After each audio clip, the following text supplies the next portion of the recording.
Shalom, selamat malam kami ucapkan kepada Bapak, Ibu, saudara-saudari, pemuda remaja, dan anak-anak sekolah minggu yang diberkati oleh Tuhan Yesus Kristus.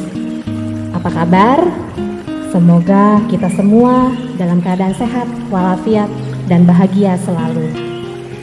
Senang rasanya kita dapat kembali lagi bertemu dalam ibadah kebaktian rumah tangga secara online, yaitu pada hari ini, hari Rabu, tanggal 7 Oktober 2020. Kebaktian rumah tangga kita pada malam hari ini adalah sekaligus kebaktian persiapan untuk kita menyambut, mengikuti, dan menerima sakramen perjamuan kudus dalam rangka Hari Perjamuan Kudus Sedunia atau yang biasa kita kenal dengan HPKD, dan Hari Pekabaran Injil Indonesia atau HPII, yang dimana akan diadakan pada hari Minggu tanggal 11 Oktober 2020 pukul 09.00 waktu Indonesia bagian Barat.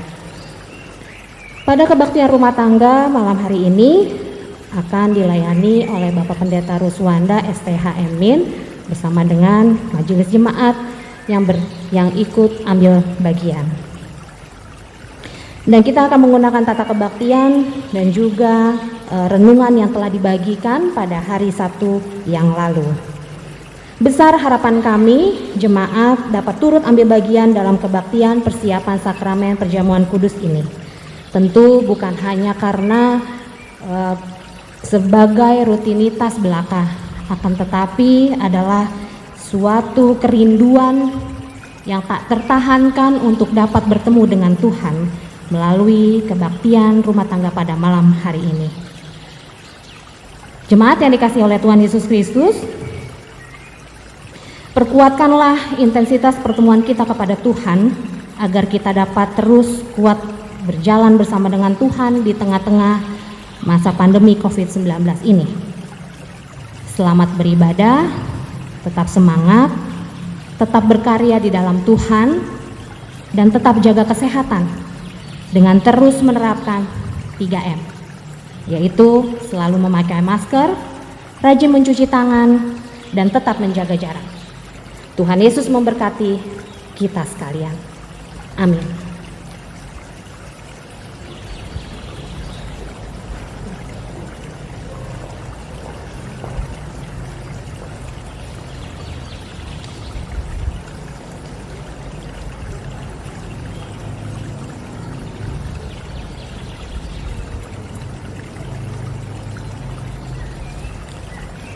Bapak, Ibu, para orang tua lanjut usia, dan para pemuda remaja dan anak-anak yang dikasihi Tuhan Yesus, tiba waktunya kita mau membaca Alkitab, merenungkan firman Tuhan di kebaktian rumah tangga pada malam ini, yang sekaligus kita mempersiapkan diri untuk ikut ambil bagian dalam sakramen perjamuan kudus dalam rangka HPKD dan HPI.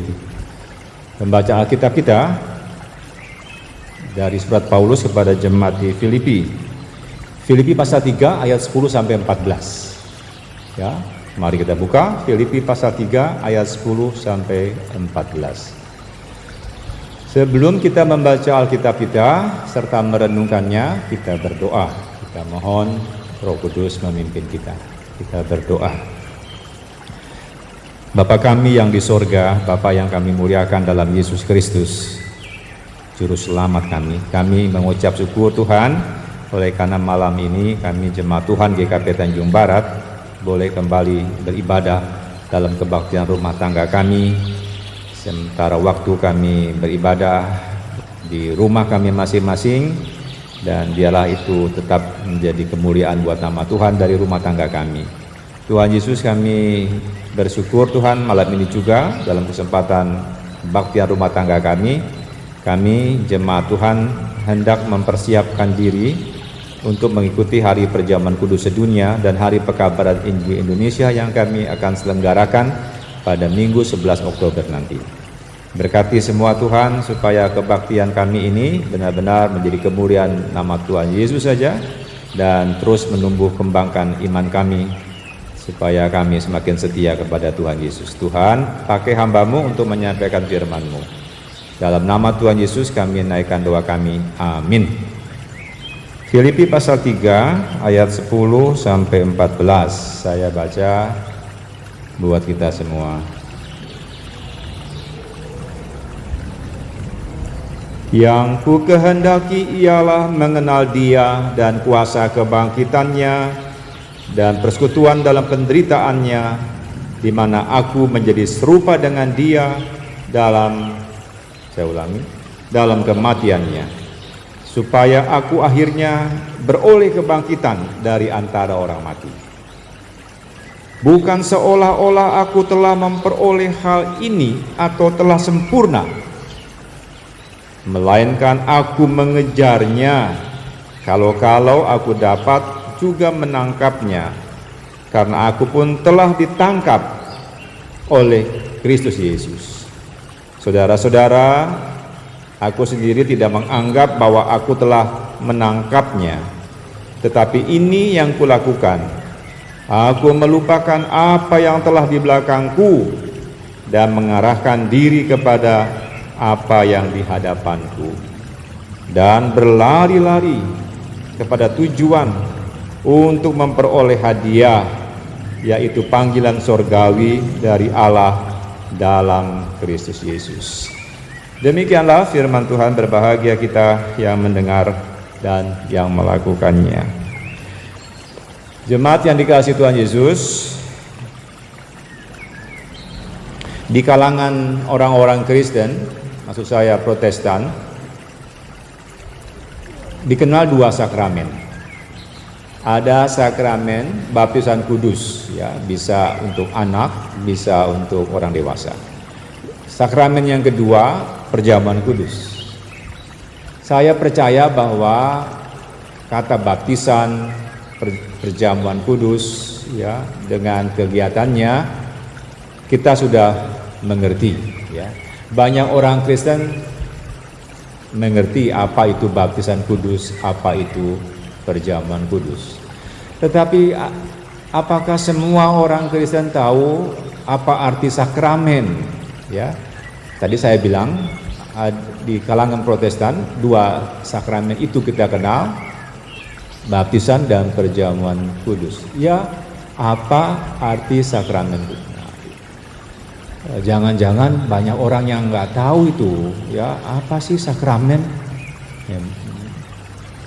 Sakramen dari bahasa Latin sacramentum, ya, sacramentum yang berhubungan dengan kesucian, menjadikan suci, ya, tanda-tanda kesucian.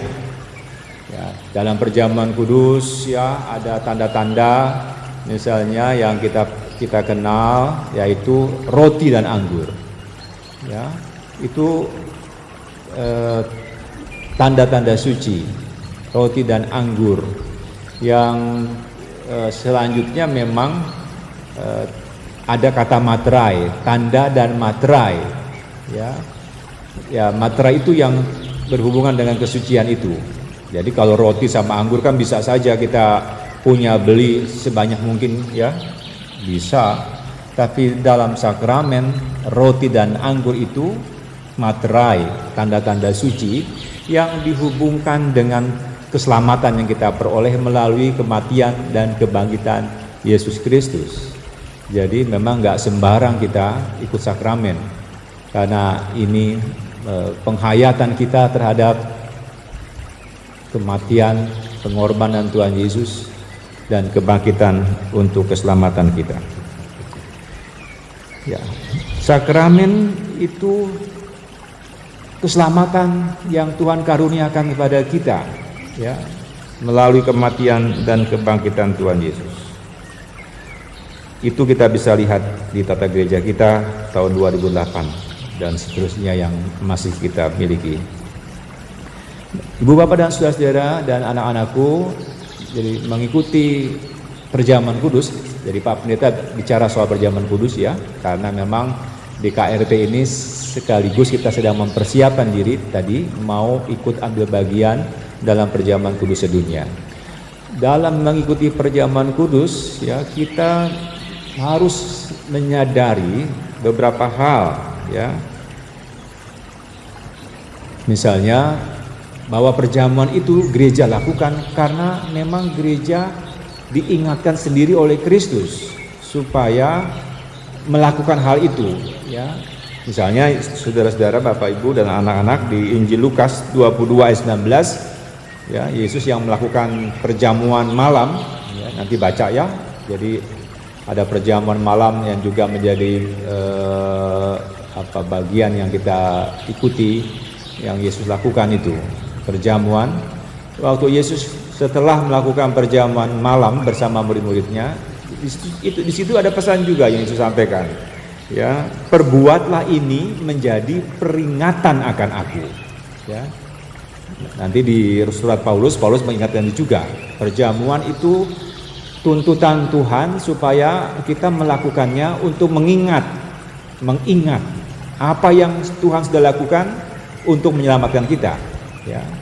Dan melalui tubuh dan darahnya yang tercurah itu, tubuh yang terpecah-pecah, darah yang tercurah itu di kayu salib demi menyelamatkan kita orang berdosa yang percaya pada Yesus. Ya, jadi perjamuan itu sebuah peringatan ya. Kita mengingat Yesus yang sungguh mengasihi kita. Jadi jangan asal kita terima lalu kita nggak pernah mengingat kasih Kristus. Bahkan kita tidak menghargainya, itu salah. Jadi orang yang ikut perjamuan kudus adalah orang yang mengingat akan pengorbanan Yesus, kematian Yesus untuk keselamatan dirinya. Lalu yang kedua, dalam kita ikut sakramen perjamuan kudus, kita mau menghayati bahwa dengan makan roti dan minum anggur itu ya, yang adalah lambang tubuh dan darah Kristus itu telah masuk menjadi bagian hidup kita ya. Jadi ya itu memang roti dan anggur, tapi inilah sakramen, tanda suci melambangkan keselamatan, dan kita mau bersatu dalam Kristus ya. Kita mau terus menjadi satu, menyatu. Nah, itu yang saya kira pada pembacaan ini Paulus memberi pelajaran penting buat kita. Dia, saudara-saudara, Paulus sungguh rendah hati. Padahal dia orang yang sungguh spesial ya, di dalam menerima Kristus. Tadi dia bilang bahwa dia ditangkap ya oleh Yesus. Ya, kita tahu waktu dia dulu namanya Saulus ya, bagaimana Yesus menangkapnya menjadi milik Kristus, diselamatkan, bahkan dipakai untuk memberitakan Injil Kristus. Orang yang membenci Yesus, orang yang mengejar-ngejar murid Yesus, ditangkap oleh Yesus untuk dikasihi dan dipakai menjadi pemberita Injil, pemberita Kristus. Paulus sebenarnya orang hebat dalam mata Yesus. Dia dipilih secara khusus ya. Dia benar-benar rasul yang spesial ya, di dalam posisinya waktu menerima Yesus itu. Tapi dalam pembacaan kita, dia menjadi orang yang menunjukkan kerendahan hati, bagaimana dia bilang ya, dia sebagai seorang yang belum sempurna mengenal Yesus ya. Dia seorang yang belum sempurna mengenal Yesus. Ya. Karena banyak orang di jemaat Filipi, orang-orang lain yang ngaku rasul, mereka bilang bahwa mereka sudah sangat kenal Yesus secara sempurna. Mereka berani begitu ya. Tapi Paulus dengan rendah hati, aku belum mengenalnya dengan sempurna katanya. Tetapi aku terus mau mengejarnya, berusaha untuk mengenal Yesus ya, supaya aku semakin sempurna mengenalnya. Itu pelajaran penting ya, mengenal Yesus dan terus-menerus proses supaya semakin sempurna. Aku mengejarnya, kata Paulus ya, mengejarnya. Aku berlari pada satu tujuan, yaitu tujuannya mengenal Yesus dan mengenal panggilan sorgawi ya, dalam Kristus. Itu kerendahan hati Paulus, saudara, Bapak, Ibu, dan anak-anak. Orang-orang Kristen tidak boleh berhenti untuk mengenal Yesus, ya, apalagi merasa sudah kenal sempurna. Itu kesombongan rohani. Kita harus berproses terus, semakin hari semakin mengenal Yesus, ya, semakin sempurna dalam mengenal Yesus. Itu yang Paulus pada kebaktian malam ini mengajak kita belajar untuk terus mengenal Yesus, ya. Mengenal Yesus dalam kematiannya, mengenal Yesus dalam kebangkitannya. Itu yang dia bilang tadi. Ya, Yesus yang mati, Yesus yang bangkit. Karena ini nggak bisa dipisahkan. Yesus mati dan bangkit. Kata Paulus juga bilang kalau cuma Yesus mati, sia-sialah iman kita. Tapi Yesus bangkit. Jadi Paulus bilang, aku harus terus semakin mengenal Yesus dalam kematiannya dan kebangkitannya. Ya, itulah yang dikejar. Ya, itulah tujuan hidup Paulus, saudara. Berlari untuk sampai pada tujuan itu. Semakin sempurna mengenal Yesus, semakin tahu panggilan sorgawi, ya. Panggilan sorgawi bisa dua, saudara, ya. Bisa panggilan dalam terus memberitakan Injil Kristus, bisa untuk tinggal bersama Kristus, ya. Itu tujuan hidup. Ya, berlari terus, ya, tidak berhenti untuk semakin mengenal Yesus, panggilan memberitakan Injil, dan tinggal bersama Yesus. Bapak, Ibu, para orang tua, serta anak-anak muda dan anak-anak yang dikasihi Tuhan Yesus, mari kita menjadi orang-orang Kristen, pengikut Kristus yang belajar dari Paulus. Tidak pernah berhenti, ya, tidak pernah berhenti dalam mengenal, dalam mengejar sampai pada tujuan panggilan sorgawi itu. Kita terus beriman kepada Kristus sampai akhir. Semoga Bapak, Ibu, saudara-saudara, kaum muda yang telah